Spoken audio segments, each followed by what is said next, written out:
Year and a new way of doing things. That's the promise from the City of Johannesburg to those who default on their municipal rates. Businesses and citizens refusing to pay for services have been warned. The City of Joburg is coming after you.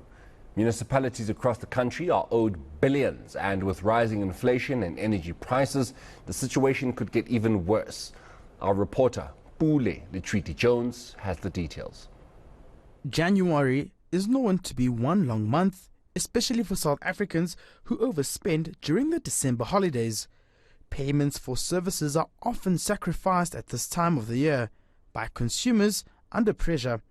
But for the City of Johannesburg, enough is enough. We want to bring in, defaulting payers, those account holders that purposely don't pay. And there are many of them as if, that these services are for free. And it really, hurts us when we see corporates, property owners operating huge accounts, but then, they don't pay to the city. It's not if they are financially unable, they are certainly, able to pay these accounts. And this is where our operation, Buyamthetho, will be focused to ensure.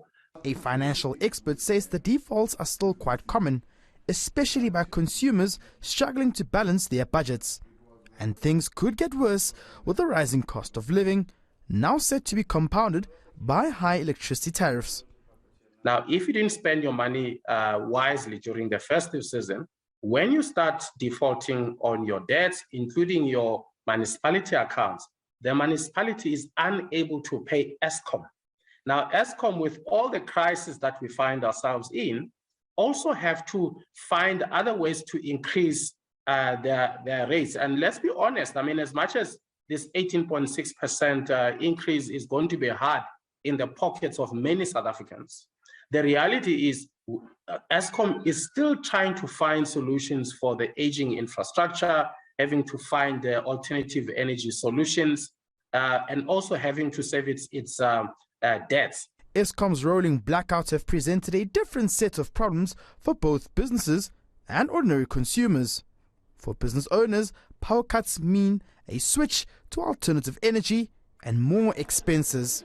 How do we overcome this problem where we're spending 40 and 50,000 on diesel a month that we are battling to pay our bills currently because of load shedding? At the same time, we're running a business here. We have a generator. We've got to make sure that our business is running, which is expenses on top of expenses. And the worst thing about it is you're paying for things that essentially are not working because you're paying for electricity, but we're not getting it. Every time we get load shedding, what's the point of paying? You understand? So that's the challenge we're facing currently. All this spells tough times ahead for Johannesburg residents already struggling to make ends meet. Pule Letshwiti-Jones in Johannesburg.